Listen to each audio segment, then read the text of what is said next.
Sending your kids off to college is an exciting time, but it's not cheap.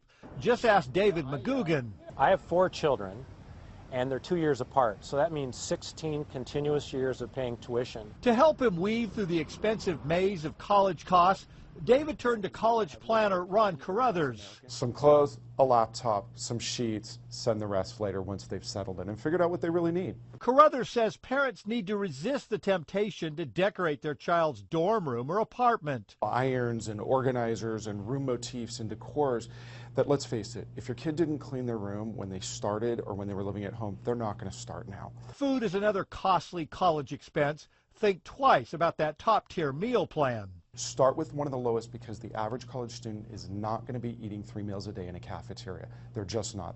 And when it comes to transportation, does your son or daughter really need to have a new car when they go off to college? Not necessarily. There's parking costs, there's gas costs, there's insurance costs.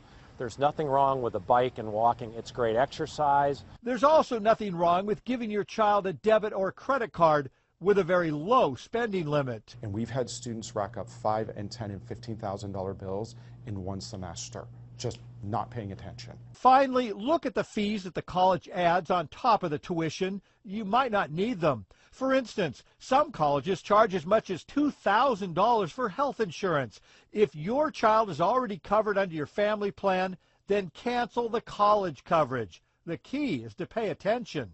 I've learned a ton. And question the charges you don't understand. Room and board adds a huge amount of cost, as does the miscellaneous things.